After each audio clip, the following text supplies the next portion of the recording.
In this video, we're going to explore growing with systems, and it's one of the most fundamental things to understand about human consciousness. In the unconscious domain, which consists of 99.99% of all reality, that which is undistinguished, untracked, unknown, unseen, invisible to the conscious mind. In the unconscious domain, everything is one. There is no distinction, because distinction emerges with consciousness, which emerges with language. If there's no language, if there's no consciousness, the mathematical equation that is reality, how do you tell one part of reality from the other? Is the finger separate from the heart? Don't they both have blood? Don't they both have atoms? And these are all just many distinctions. But the process before you have a system is the sphere, is the one, is the unknown, is the unconscious, is the mysterious, the unnamed. And in order to work with something, to develop something, to grow, it has to become conscious. It has to have a system. And so the conscious, or the unconscious, which is the one, which is pre-system, moves into the conscious through language, which is a series of distinctions. And now we have a level of consciousness. So the one, the sphere, is now broken into a refraction of distinctions. And it's very much like color. If you think of the color spectrum, it is infinite. If you think of the space continuum, it is infinite. If you think of the time continuum, it is infinite.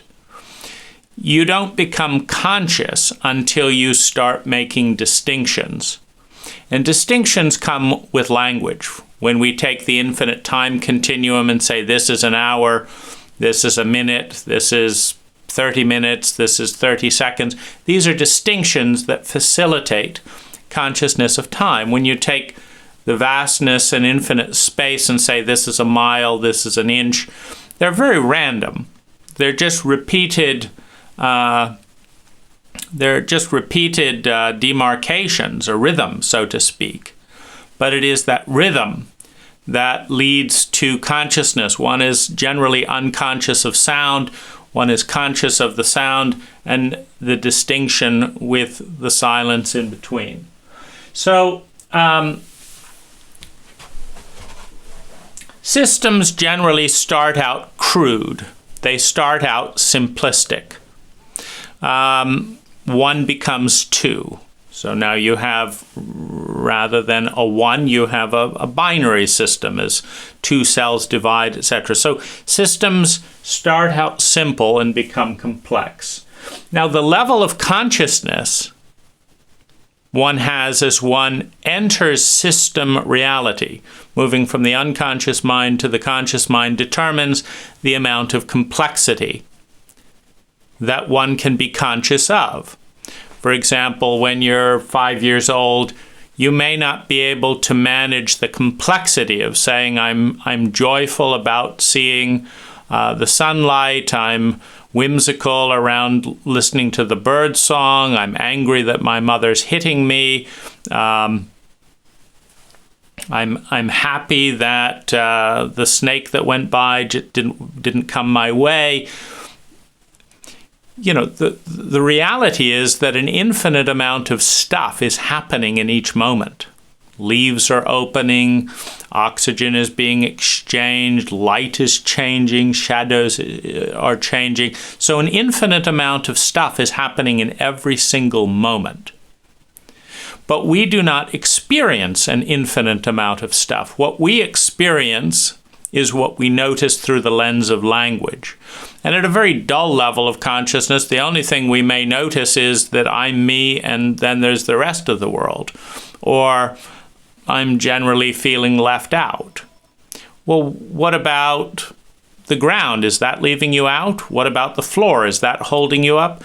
Well, I don't know. I'm not thinking about that. I'm not putting that into language. I'm unconscious. I'm just feeling this way. So we start out with very low levels of consciousness, with very low systems, with very small levels of systems to support that low level of consciousness. And a crude level of system leads to a lot of violation. And a good way of looking at is to, imagine the forward momentum of life a little bit like a wheel of a car. Now, if you take a car wheel, you're not aware of the wheel turning exactly unless you have spokes or something, because it's all one, right?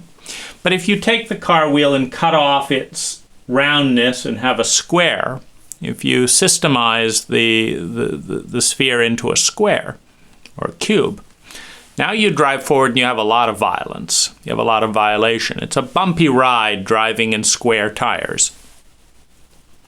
And this is the cost of consciousness. The cost of consciousness is violation. And the cost of violation is violence, and the cost of violence is pain, is dishonor. And the reward of pain and dishonor is consciousness. The reward is you wake up.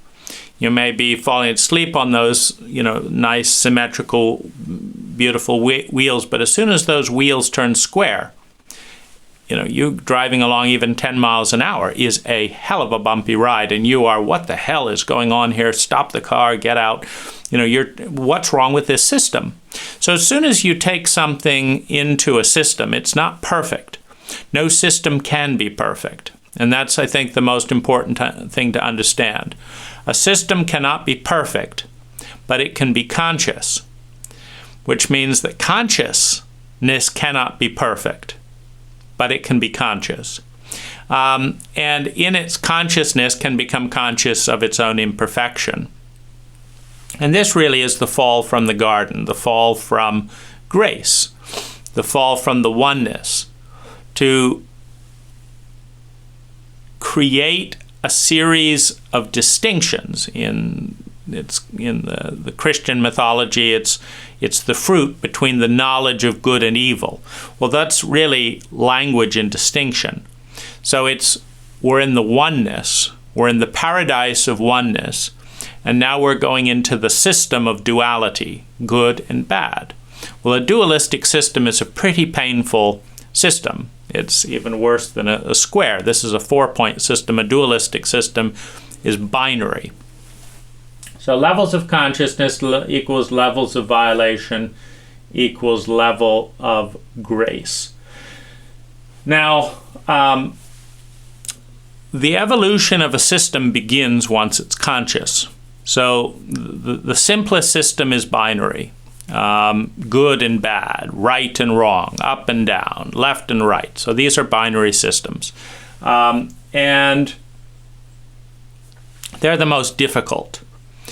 Now, you can have black and white as a color system, but you can also have an infinite number of colors. Computers refract the infinite color spectrum into 256 million colors. They could easily refract the color spectrum into 2 trillion colors. And that's just within the visible light spectrum. You could then refract the color spectrum outside of the visible light spectrum. It just wouldn't be very visible. So you start off with a crude system, and now you're conscious. Now you've entered the imperfect conscious system of reality. And it's a bumpy ride. And so the process of the feedback loop of consciousness, once you enter any system, is to improve the system. And there's that lovely poem that says, To end is to find oneself back at the beginning and know it for the first time. That's really what's going on here. Here you have perfection that is unconscious, and here you have conscious imperfection. And as you refine the system, what you're trying to do is restore some of the complexity by becoming more and more conscious of what's going on. So you have growth and change towards complexity, and you move towards grace. So the 4-point system becomes the 8-point system, and now you can have a synergy factor, because now you can go, you can connect the 2 points of the sphere this way or this way, and you've now got a smoother ride. And what's important to understand in systems is that, we're moving out of the totality of the one into the complexity of the multi. But in doing so, all that's conscious is the distinctions in our system. So in a 4-point system, this terrain of reality can be conscious. This terrain, this terrain, this terrain, this terrain is not conscious, because it doesn't have a language of distinctions to bring it into being. Now, because it's not conscious, it's not seen. Because it's not seen, it's not respected. Respect, to look and look again and make changes. Because it's not seen, it's not respected. Because it's not respected, one is not adjusting behavior in attunement with what is invisible, with what is dishonored. So you have dishonor and disrespect. Dishonor and disrespect equate to violation. Violation equates to violence. Violence equates to pain. So that which is dishonored and disrespected leads to pain, leads to violation. And pain leads to consciousness. What pain does is wakes us up to the separation from the wholeness which we long to return to, the healing, the wholeness that we long to return to, and the reality that we're in. So pain is fucked up. This isn't working. This is terrible. What are we going to do about it? What part of me is in pain? How do I bring it back into the wholeness? So the parts of us that are in pain in this particular system are the parts that are outside the system, meaning the whole of who we are doesn't stop existing because we don't have language for it, because we don't have paradigms for it, because we don't have thoughts for it. It doesn't stop existing. It's still there. We're just become unconscious of it in a crude system. As we encounter the illusionary separation between this part of who we are and this part of who we are, this part that's conscious because it's in the system, and this part that's unconscious because it is violated by the system of consciousness, the system of distinctions. Well, we have pain between the part of us that's outside and the part of us that's inside the system. Because we have pain, we are dissatisfied with the system. Because we're driving in a square tire and every single turn is a violent bang and it's horrible and I'd rather walk, we decide to make the system more intelligent, more complex. And so you turn it into an 8-pointed shape, and suddenly there's twice as many bangs, but they're less violent, right? And as you turn an 8 into a 16 and a 16 to a 32, there's more and more small things, but they become less and less extreme, less and less severe. And you think that's making progress. Your violent car ride has become a less violent car ride, and then a less violent car ride, and then a less violent car, until it's actually a nice car ride. And then it can be an exquisite car ride. So that's kind of the continuum through a system. And the more you understand, the more you know about a system, the more you learn about its inadequacy. When you enter a system, every system promises the moon and promises to take us in the right direction. Communism, capitalism, like capitalism's going to solve all the problems of the world, right? No, communism's going to solve all the problems of the world. Buddhism, non-attachment, everything is a system. Being part of the United States, the best country in the world. But the more you learn any system, the more conscious you are of its many inadequacies, meaning its many areas of statistically probable suffering. So, that's leads to a couple of different choices. To the throwing away of the system, or to the evolution of the system, or to the transcendence of a system. So at some point, and it's often at the point when we understand just how little we know, we might remember something about the unconscious whole, have an ephemeral sense that says something's out there, something beautiful is out there, that I can't put it into language because it doesn't fit inside my system. But my system is beginning to suggest that there's something way more important than my system out there. And I can begin to touch it and begin to feel it and begin to get to know it. So this is kind of moving towards transcendence. You can also say, you rise to the top of a system and you understand that you're corrupt and everyone around you is corrupt and that the system is corrupt. Meaning the system is actually guaranteeing a certain amount of suffering within the system. That if the system works perfectly, there will be guaranteed suffering in this area, this area, and this area. And so you realize it's not a perfect system. Because every human being in the history of humanity has wanted to feel better sustainably and wanted to avoid feeling worse chronically. And so if the system is creating chronic predictable suffering, then you can say this is a faulty system. Now, the first stage in iteration, and usually what top leadership likes us to believe, is that we are doing the system wrong. The system is fine because that protects the rank of the leader, but you're not doing it right.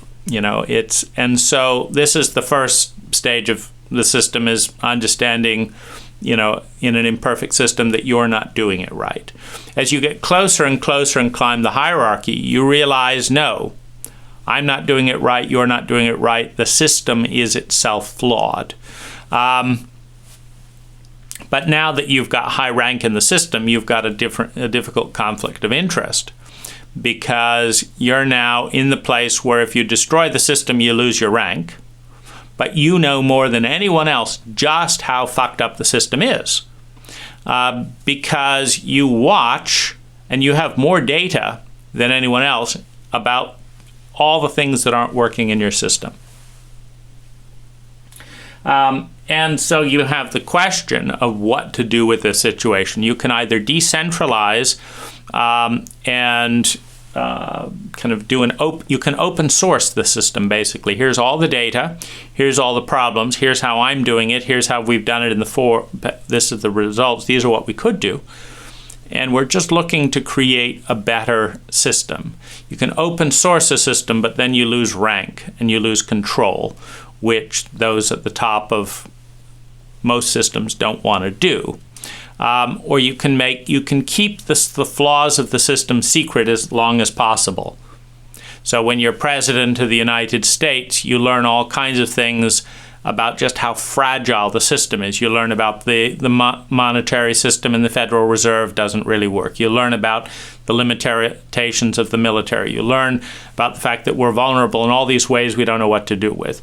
We learn about all the corruption in past administrations, etc., and how they handled it.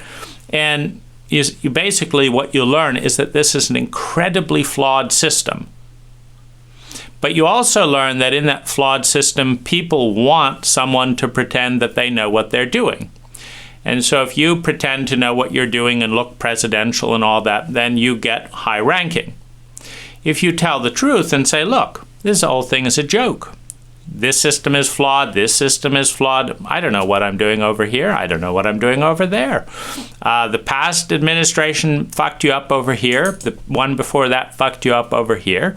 The CIA, it's very questionable whether they don't cause more wars and harm to America than they prevent, because they cause so much collateral damage in the course of gathering the intelligence that often they harm our allies.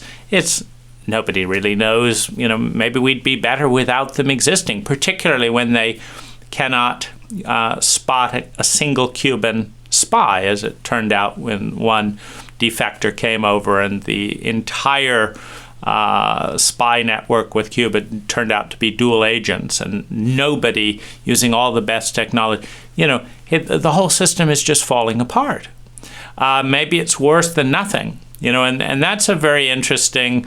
That's a very interesting, type of question to wonder whether a system causes more harm than good. The smog detection centers in California that require me to take my perfectly good car to the smog station so they can run gasoline into the atmosphere for 20 minutes to see if I'm running too much gasoline into the atmosphere, right? So I drive there, a special trip, take time off work, a special trip back, pay money, a tax, and then gas is going into the atmosphere that entire time, driving there, driving back, and then running through the test. And this is the way that they stop the atmosphere from being polluted, is by mandatory polluting, every 2 years in that ritual, day in and day out, and then they build centers with gasoline to do all that testing. So what if instead of putting $5 billion into testing, you planted 5 billion trees with $1 each, and you had, at the end of it, 5 billion trees planted, instead of running gas into the atmosphere? Wouldn't that absorb so much CO2 and all that you could just let the odd person who couldn't afford to fix their car? Because who has a smoky car? Rich people, people who know what they want, people who have lots of money and options? No, the poorest of the poor have a smoky car for one reason only. They can't afford a non-smoking car, because nobody wants to waste money on gasoline. Nobody wants to breathe the fumes. Nobody wants to listen to the put-put-put of a broken motor. But someone who's incredibly poor has to do that because they don't have another option. And so they are basically the people taxed, because they're the only people who learn that they can't drive their cars, and no trees are planted. So what if we not only gave a loan or financial support to any poor person who couldn't fix their car, who didn't have a certain income or whatever it is, and then did the rest to planting trees, and now we don't hurt poor people.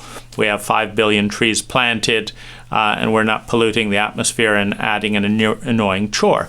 But it's still possible, slightly. It could be that the smog system puts more gas into the air with all the smog tests than the few cars a year they pull off the street. That could be the example. Or it could be slightly better than nothing. Could be that we're spending $5 billion to reduce what would have, after you deduct all the gas put in the atmosphere with the testing and the driving to the test station and the building of the test station and the employees driving every single day to the test station in their gasoline cars, and the owner inspecting, and the IRS coming to inspect the test station in gasoline cars, all polluting because of the existence of this entity. It could still be that there's a slight benefit. We're spending $5 billion to reduce noxious gas of these types of cars, a net 1%, but there would have been a much better benefit with another system. So all systems are imperfect, but the return on investment of some systems is much higher than others. Denmark gives its people a 400% average increase in quality of life for its system over the United States system for the majority of its people. The average Danish person has a 400% higher quality of life. in a number of mental, emotional, physical metrics, mental, physical, emotional, financial, and logistical metrics. So we're moving towards grace. We're moving because grace is effortlessness. Grace is, this is working beautifully. Grace is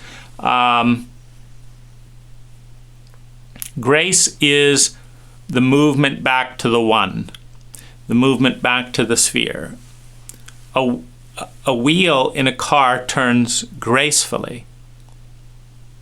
A wheel in a car turns gracefully. If it doesn't turn gracefully, they send it to a tire shop and rebalance it and all that, and it turns gracefully. So that's what we're moving towards. We're moving towards grace, which is a state where it takes less and less energy to create more and more sustainable well-being. Now, every system creates pain by creating violation. So this is a system that creates the pain with the cuts and distinctions needed to go through here. Those cuts and distinctions create pain. And everything has a positive and negative potential. The pain of separation from the whole can trigger a return, a beginning to say, let's get back towards the whole. And arrive where we began and know it for the first time. How do we know it? We know it through language, which is a system. We know it through the system of consciousness, which is a system of distinctions. So we create pain, and in this, it's important to understand we have some very important centers in our brain, the oldest being the reptilian center of the brain. So we have the reptilian center here, then we have the mammalian, limbic, then we have the mental, rational aspect that becomes conscious through language, through distinctions, through mathematics. We have consciousness through distinction. Then we have the empathic center of the brain that starts to feel one with the people it felt separate with before in the sociopathic state. It's hard to feel one when you're being eaten by a crocodile, for example. And that's where reptilian brains come from. So we have the cut from the whole equals pain. Pain leads to fear. Fear of what? Fear of pain. You don't have fear without pain, because the only thing we're afraid of ultimately is pain. We're not afraid of joy unless we feel that pain is on the other side. Like, as soon as I get something nice, it's taken away from me. We're not afraid of the joy. We're afraid of it being taken away. We're afraid of the pain of it being taken away, the fear of loss, the fear of separation, the fear of isolation. So we have fear equals lies and equals failure. This is important to understand because the fear, when we are afraid of other people, because we're in the reptilian brain stem, we lie to people. Because if we believe that if we're afraid of people, that meaning if we believe that people want to hurt us, then the more we tell people the truth, the more we are hurt. The more we are hurt by the person who wants to hurt us. Because, for example, if I say my spare key is right here, I keep $10,000 under the bed, I have a gold watch in the bathroom, if I tell this to a sociopath who wants to hurt me, they will use all that information to cause as much damage as possible. Now, if I tell this to someone who wants to help me, if I have a friend who wants to help me and I tell all this information to that friend who wants to help me, then they will use the information to help me more effectively. Now, fear comes from pain. Pain comes from dissociation. When people act as if you don't matter, that you don't belong, it's a form of dissociation. Because as a human species, you could say that we're all one, and then we're part of the planet that gave birth to us. But when we act as if we have no, it's fine that you were murdered, you're not part of my family, that kind of attitude. Well, it leads to fear of betrayal, of usury, etc. and that fear of betrayal and usury is fear of the pain of betrayal and usury. So down in this reptilian pre-mental area of brain, you have fear, which leads to lies. Now, when you have lies, you have more failure. If I say, tell me where to go, should I turn left or turn right at the next intersection to get to the destination? Well, if the map reader lies, or if Google Maps lies, then I fail to arrive at the destination. So fear leads to lies, leads to failure, which leads to more pain, the pain of failure. If you're trying to eat successfully, for example, and you had a lie, you thought that poison was good for you and that good stuff for you was poisonous, so you ate the poison. You listened to the lie. So you failed to get healthy, and now you're really sick. So now you're in more pain again. So fear leads to lies, lies lead to failure, failure leads to pain, and pain leads back to fear. Then we have the fact that when we don't want to feel pain and we're in a painful situation and we don't know what to do with it, fear of pain leads to a fixation, leads to distraction, leads to looking at other things. Now, when we're distracted, unfocused, and looking at other things, we fail more. And then our pain rises, and then we become more distracted and want to look at other things. This leads towards compulsion, towards addiction, which in turn leads to more failure, which becomes more painful. Revenge is the phenomena in a sociopathic environment where if you are so self-centered that you won't stop your car and kill my baby, that causes me a lot of pain. Now, if you're so self-centered, my pain means nothing to you. If you're so self-centered, then my life is ruined for the next 3 years as I grieve my baby and do this, and my marriage falls apart in a culture that doesn't know how to grieve, and all the ripple effects.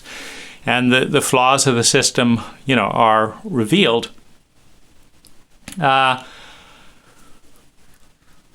When people are dissociated and sociopathic, revenge becomes a teacher.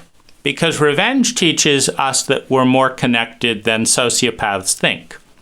Because when you take revenge, what you do is you take a little bit of the pain that was given to you by your sociopathic abuser and you give it back to them in one form or another.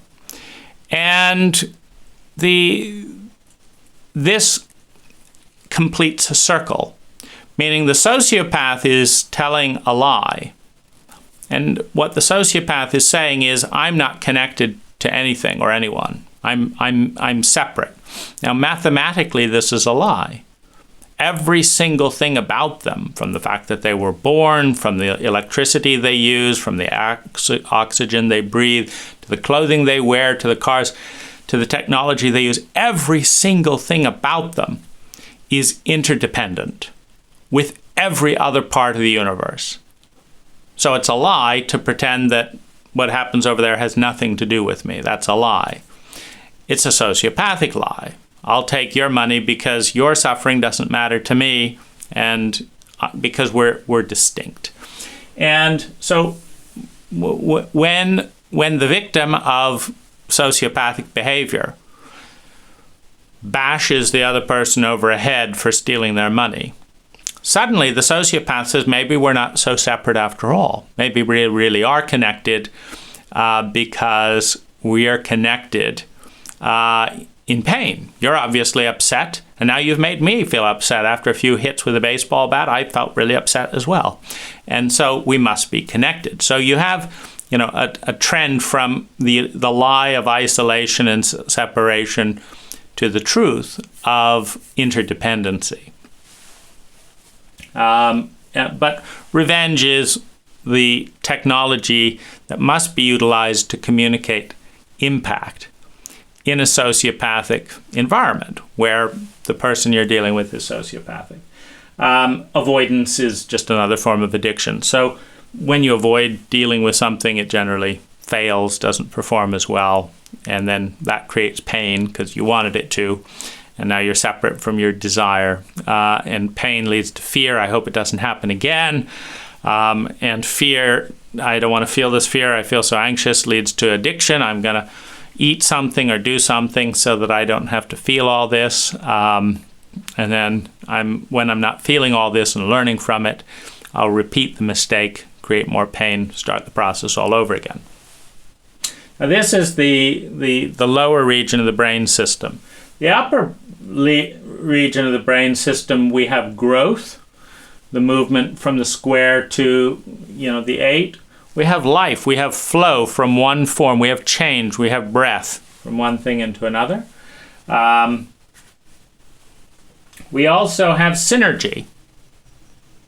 The more complex a system is, the more strengthened the geometric entity is. The system that is being kind of refracted into multiple different points on the sphere becomes stronger and stronger the more distinctions there are. The more conscious, the more symmetrical, the more distinctions, the more integration there is in this geometric shape, the stronger it becomes. We have the kind of figure that you get when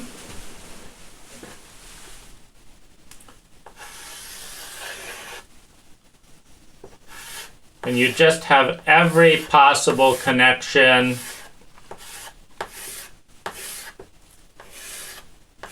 imaginable, like these infinite rays of the circle coming out from every angle, connections and distinctions integrating one with the other in a flow that creates movement. Now you've got more and more radiance in the conscious mind. You've got more and more distinctions in the conscious mind, and you're moving towards this burst through the system, transcending a system when you're a poet, when you're poetry slamming, when you're dancing, when you are taking psychedelic substances, when you are in ecstatic breath, when you are in orgasm, when you're at the edge of your system, in the full frenzy of flow. There's a moment where you forget the system and you become part of something bigger. You enter the oneness on the other side of mastery in the domain of distinction, in the domain of systems, and it's a phenomenally wonderful thing. And so you have synergy, and with love, you have integration, which means you have integrity. So love leads to integration and integrity leads to strength, and strength leads to success. And success leads back to love, leads back to fun, because what are you trying to be successful about? You're trying to be successful at creating fun, at creating love. And so we have change and embrace in the unknown, because systems are constantly growing and becoming more and more distinct. So we let them grow in beautiful ways. We also have the unknown, because the more we reach out there in these different systems and explore, the more we realize. Like if you realize that 5 years ago I didn't know 30% of this, well, then it follows that 5 years from now you're going to know 30% more at least than you know now.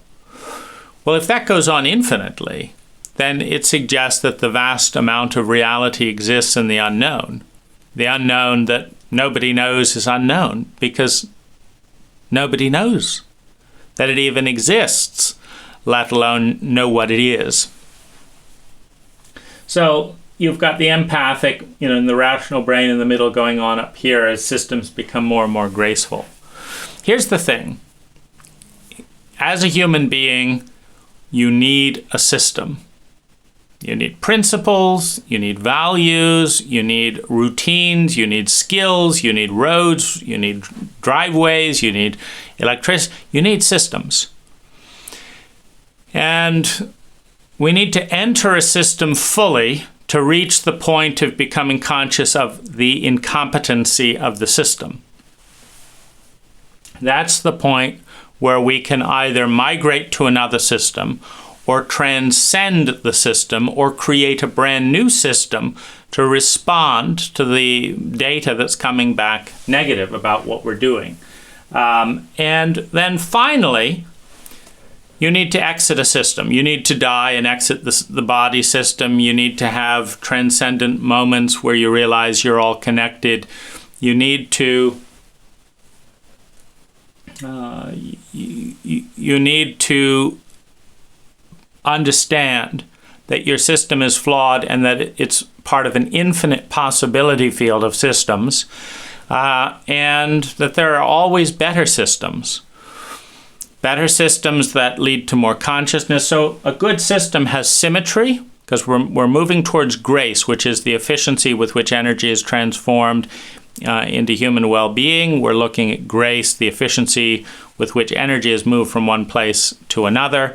And if you look at if you look at the structure that is the strongest structure in terms of consuming the least amount of energy to create the most amount of integrity and beauty and truth and goodness, the most amount of sustainable well-being, what we have is this phenomena going up towards a bigger and bigger system, towards a more complex. You have every part of the system constructively connecting and supporting every other part of the system, not weakening it, supporting and constructing every part of the system. And that's really when you start moving towards grace. And at some point in the complexity of that system, when it becomes a blur, you return through the system back into the oneness that is unconscious and know it for the first time. So if you're out of all systems consciously and you're human, you're unemployed, you don't have a friendship protocol, you don't pay taxes or engage, you're just out of all the systems. You need to first get into a system to become conscious of the system, assuming you haven't gone through that process yet. So you need to get into the system, the monetary system, the social system. You need to get in the system. And then you need to experience the pain and the pleasure of that system. And then you need to understand the pain. Why is it that when I cut half of my body off, when I cut half of my energy off, when I cut half of my consciousness off, when I cut half of my feelings off, why is it that when I cut myself in half, I feel pain? Why is it that if I don't exist outside these areas which aren't inside the paradigm, why do I feel separate from something that I can't even put into words? If this is all that is and I'm in it, why do I feel lonely? Why do I feel like this is so small? Well, the feeling tells the truth. The feeling says, no, there was a part of you that you were born with. There's a part of you waiting to be talked to, and no one's ever talked to them, and they're waiting for you. When you understand that and go and meet the rebel, the outcast, the scapegoat, the other, the beggar, the thief, the other, when you go and meet the other, what do you see? What was so separate? What's making them the other and not a part of you? Because mathematically, energetically, in the physics of the universe, all things are connected. So there's a social blinder construct that says, no, this thing is separate. So we need to go into a system, grow it, learn what's wrong with it, and then pick another system or design another system or refine the system or all three. And that's how growth occurs. And what happens, because all consciousness, all systems is some degree of pain. As you go into a better system, you go from being homeless to living in, somewhat bullied, county-provided, low-cost housing, right? And so that's good. And when you're on the street, you had, cold weather, rain, this, that, the other. Now you have none of that, right? You're in a new system. Now, if the system is really an improvement, and many systems are incremental improvements, others just go sideways because there's so many blind spots. First this made your body feel good and made you your feelings feel insignificant. This made you feel important but hurts your body. You go from one to the other. But it's important to know that where we're going with the system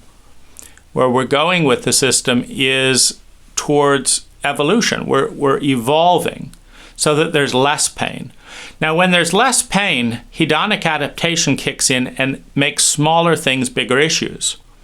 If you pay close attention, you may find that presidents and CEOs and rich people are some of the most kind of reactive about detail people in the world. So why does Steve Jobs break a flower vase in his hotel because they don't have the exact color flower he ordered? Just for himself. It's not like there was an important date or anything. So why is he having a tantrum over the color of the flowers when anyone else would be grateful just to have flowers? Well, what happens is you improve your system, you become more and more sensitized to the imperfections that remain. It's like, well, why can't I just stay in an imperfect system forever? Because you're not moving, you're not growing, because you'll die and as a relevant structure. And so, we have this process where when we're home, it's, our dad teasing us every day that we just can't stand, we can't live with. And then when we go to school, it's because this didn't happen. And we get a job, now it's the fact that one coworker looks at us a little bit strange, and we're obsessed with it, right? So the more successful we become with our systems, the more we zero in on the remaining imperfections. So it's never done, because every system will be imperfect. But as long as it's moving in a direction that's getting better and better, more and more conscious, better and better, it's becoming more and more intelligent. And we, in the human experience, need a system of some kind. Our own system, other system. We need a system of some kind to decide how to navigate the world.